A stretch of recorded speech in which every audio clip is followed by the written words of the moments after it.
Boa tarde, pessoal. Então, na aula de hoje de Geografia, iremos ver um pouco mais aí sobre os conteúdos que estamos estudando nessa unidade. E iremos ver especificamente hoje sobre o espaço geográfico. Vocês podem acompanhar esse conteúdo lá no nosso livro de Geografia, na página, olha só, preste atenção, página 15, ó, tem todo esse conteúdo que eu estou explicando aqui. Página 15 do nosso livro de Dados de Geografia. Então lá tem tudo que eu iria explicar nesse vídeo. Primeiramente, vamos ver aí uma introdução básica sobre o espaço geográfico. Quando os portugueses e outros povos europeus chegaram às terras conhecidas hoje como Brasil, o espaço onde você vive era ainda o espaço natural. Se considerarmos que os povos indígenas que aqui viviam à época pouco alteravam o espaço que habitavam. Então, no início lá, quando o Brasil foi colonizado pelos portugueses, esse espaço que a gente vive atualmente, esse espaço ele era um espaço natural, com pouca ou quase nenhuma modificação feita aí pelos seres humanos, que na época era somente os indígenas que viviam aqui, no Brasil, né? Então, por isso era um espaço natural. Os europeus e os grupos indígenas tinham costumes diferentes, como por exemplo as técnicas de produção e os instrumentos de trabalho que os portugueses usavam, por exemplo, eram mais aperfeiçoados. Com isso, tinham maior poder de atuação sobre a natureza e, consequentemente, se eles tinham maior poder de atuação sobre essa natureza, eles podiam transformá-la ou modificá-la. Tendo em vista que o principal objetivo da ocupação portuguesa era explorar as terras aqui do Brasil e também comercializar os produtos dela obtida, como pau-brasil, animais e também as pedras preciosas aí que tinha aqui no nosso, que tinha e ainda tem no nosso país, né? A transformação do espaço e da paisagem ela passou a ser mais intensa. Então, a partir dessa exploração aí dos europeus e principalmente do povo português, né, lá de Portugal, eles tiveram aí um maior poder de transformação da paisagem, e isso foi acarretando aí numa mudança muito drástica no ambiente aí natural, no espaço natural em que os índios viviam aqui no Brasil. Novos usos da terra e novas técnicas agrícolas foram introduzidos. A derrubada das matas intensificou-se e a madeira obtida serviu à construção de pontes, casas, móveis, entre outros. Então, lá no início lá da colonização, houve toda essa questão de modificação do uso aí da natureza, né? Como a destruição, derrubadas de matas, que levou à construção de casas e de pontes, principalmente na região da Amazônia, onde tem mais essa questão aí de desmatamento, né? Mais tarde, represou-se a água de rios para a irrigação de terras destinadas ao cultivo agrícola e à criação de animais. Construíram-se estradas e fundaram-se vilas, que exibiam as marcas das culturas indígenas. Passou a apresentar também traços de outras culturas. Esse espaço, construído ou produzido pelas sociedades, é o que se denomina então aí o espaço geográfico. Então vamos lá. O que vem a ser espaço geográfico? Espaço geográfico é a modificação, né, ou construção aí de diferentes objetos aí, né, na natureza, nesse espaço, e isso tudo feito pelo ser humano, ou seja, por nós, seres humanos. Então, toda essa modificação e construção aí de obras nesse espaço que era antes natural, tornou-se, veio denominar-se o espaço geográfico. Lá no início, como vocês podem observar, né, os índios eles não tinham tanta métodos de modificar a natureza, né? E atualmente, depois que aconteceu a chegada dos portugueses, dos europeus, foi que aconteceu essa modificação, vendo de uma forma contínua e que até hoje está ocorrendo aí no nosso país, né? Aí temos aqui, ó, a localidade em que você vive é dessa forma um espaço geográfico, justamente. Por que que aonde a gente vive é um espaço geográfico? Primeiramente, porque a casa onde moramos é algo construído pela sociedade, ou seja, pelo ser humano. Então já não é algo natural, é algo que o homem construiu. Se é algo que o homem construiu, consequentemente é um espaço geográfico. E tudo isso é o que? Resultado do trabalho de todas as gerações que nele viveram e vivem, pois o espaço geográfico está em contínua transformação.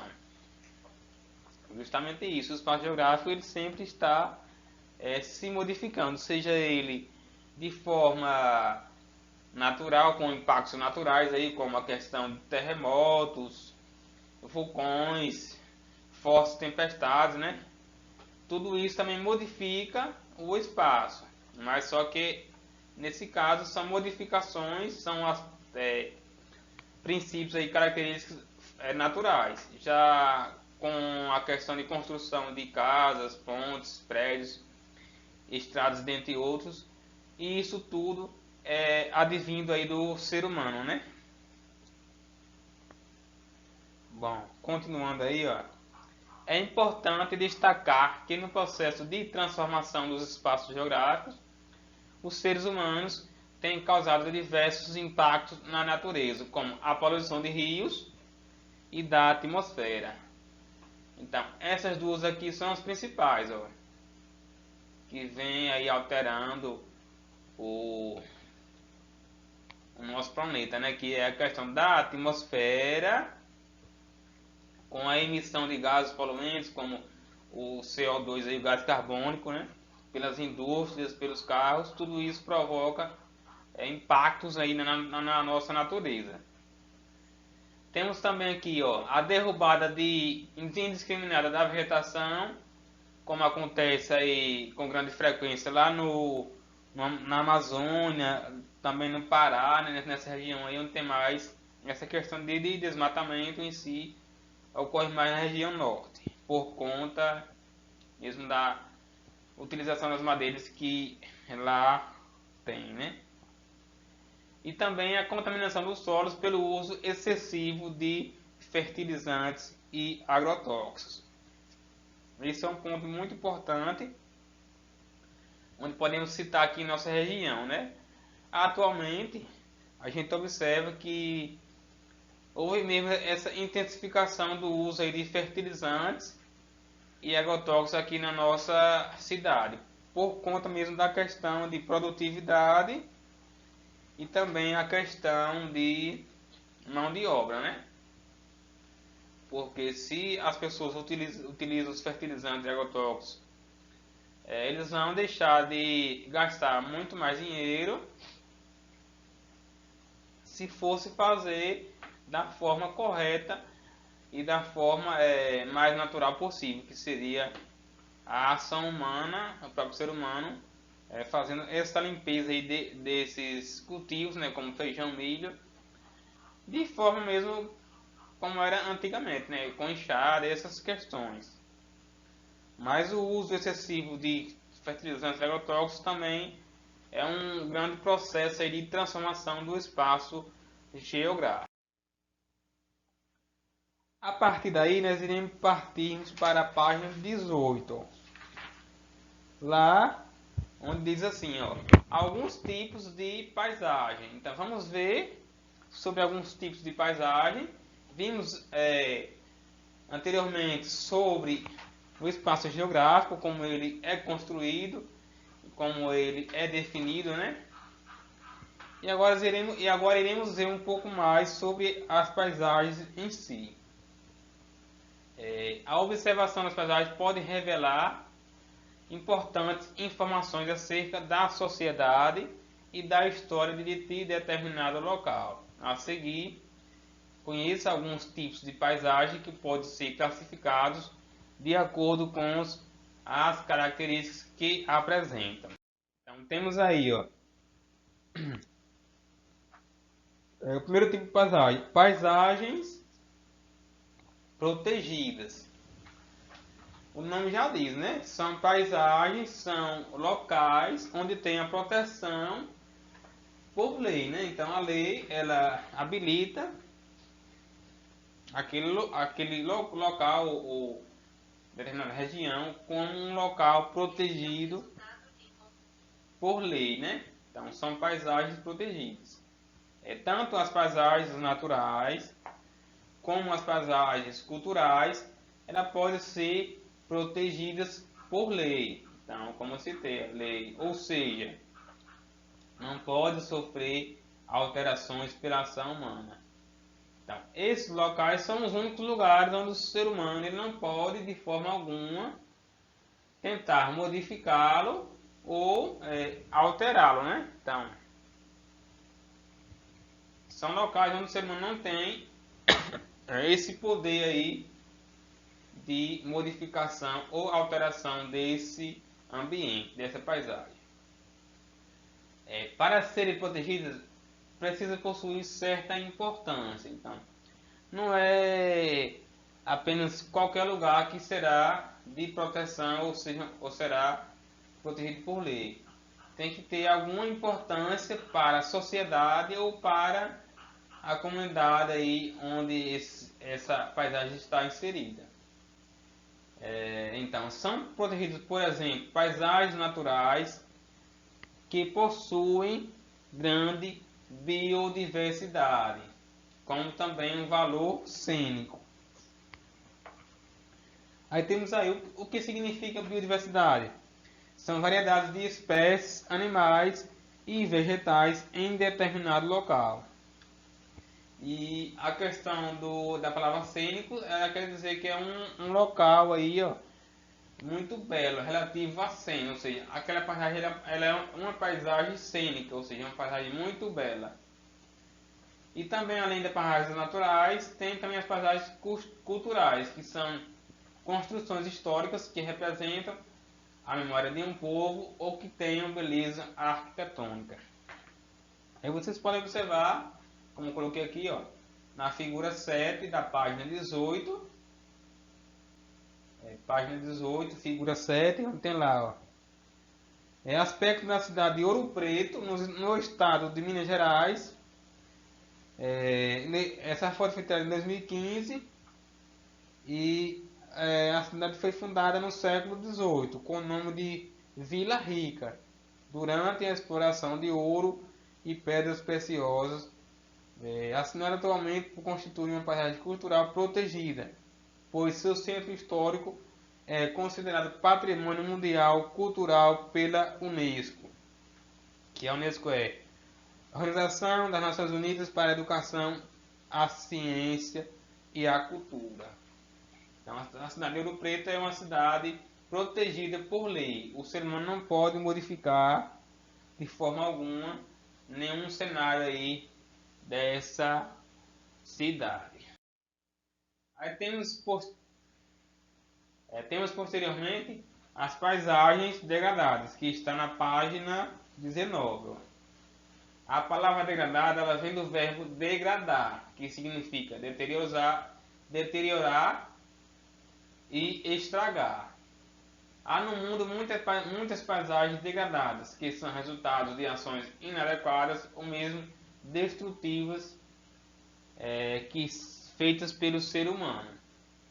Há também as paisagens degradadas pela ação de forças naturais violentas, como terremotos, maremotos, erupções vulcânicas, inundações e etc. A gente podemos citar aqui, bem próximo aqui da nossa região mesmo, sobre a questão das inundações. Não sei se vocês lembram, mas no ano de 2019, né, aconteceu uma forte tempestade aqui na nossa região, e a cidade ali de Coronel João Sá foi uma cidade onde ela teve uma degradação da sua paisagem, né? Por conta das inundações, que foi porque estourou uma barragem lá na cidade de Novo Triunfo, se eu não me engano, e essa água veio toda para a cidade de Coronel João Sá, assim modificando ali a paisagem daquele lugar. Temos também aqui os lixões a céu aberto, que vocês podem observar na figura 8 aí, página 19.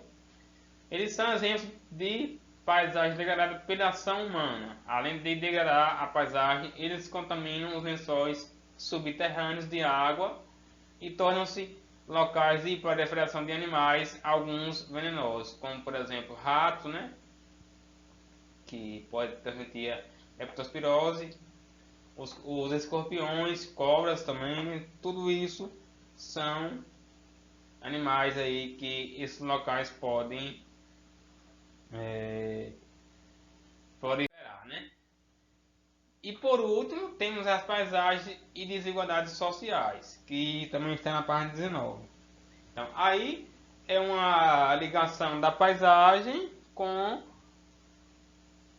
a questão das dificuldades que as pessoas passam aí nos grandes centros urbanos do nosso Brasil, né? Então, nas grandes cidades é comum encontrarmos paisagens que revelam desigualdades sociais.